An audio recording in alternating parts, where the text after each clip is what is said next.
Assalamualaikum warahmatullahi wabarakatuh. Perkenalkan, nama saya Azkia Fatih Amnatullah, semester 3 dari Prodi Sastra Indonesia. Jadi pada kesempatan kali ini saya akan mempresentasikan hasil makalah saya yang berjudul Dialek Geografis. Di sini kita akan sama-sama mempelajari terlebih dahulu makna dari dialek geografis. Jadi dialek geografis adalah variasi bahasa yang berkembang di suatu wilayah tertentu, yang ditandai oleh perbedaan dalam pengucapan atau pelafalan, dari perbedaan kosakata, juga dari tata bahasa. Seperti itu. Kemudian dialek geografis mencerminkan pengaruh lingkungan, fisik, sejarah, budaya, dan interaksi sosial pada cara orang berbicara. Nah, di sini itu ada karakteristik dialek dari geografis. Jadi yang pertama itu perbedaan pelafalan. Contohnya ketika wilayah A berbeda cara pelafalan dari huruf R. Misalnya di sini itu antara Jakarta dengan Jawa Timur. Kemudian yang kedua ada kosakata yang khas.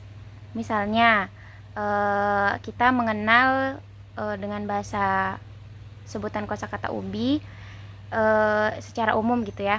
Tapi berbeda dengan misalnya di Jawa itu disebutnya telo, kemudian di Maluku itu disebutnya dengan kasbi. Nah, di sini juga ada tata bahasa atau struktur kalimat. Contohnya penggunaan kata penekanan seperti mah dalam dialek Sunda. Kayak gitu. Ada beberapa faktor yang mempengaruhi dialek geografis. Jadi yang pertama itu ada letak geografis. Misalnya wilayah yang terisolasi seperti pegunungan atau pulau cenderung memiliki bahasa yang unik. Nah, ada juga mobilisasi penduduk atau wilayah yang menjadi pusat perdagangan atau migrasi sering memiliki variasi bahasa yang kompleks. Kemudian sejarah dan budaya lokal.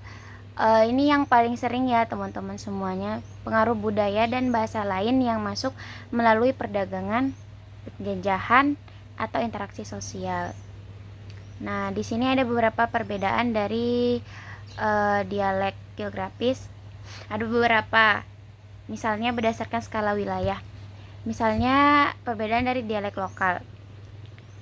Dialek yang digunakan di wilayah kecil seperti desa, kecamatan, atau kosakata tertentu, contohnya dialek Banyumas di Jawa Tengah. Kemudian ada dialek regional.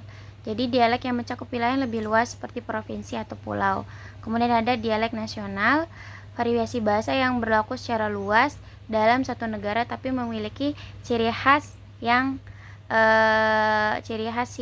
regional. Contohnya variasi bahasa Indonesia antara daerah satu dengan daerah yang lain. Kemudian di sini ada juga perbedaan berdasarkan karakteristik linguistik.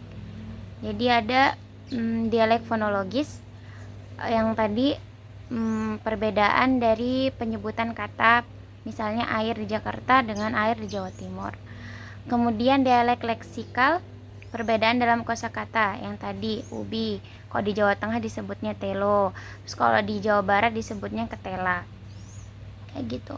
Kemudian ada dialek gramatikal, perbedaan struktur kalimat atau penggunaan tata bahasa. Jadi perbedaan bentuk sapaan atau tingkat kesopanan di Jawa. Contohnya nih ya, di Jawa itu misalnya ada nguku, madya, dan kerama. Seperti itu. Itu saja teman-teman semuanya presentasi kita pada hari ini. Terima kasih, mohon maaf atas segala kesalahan. Assalamualaikum warahmatullahi wabarakatuh.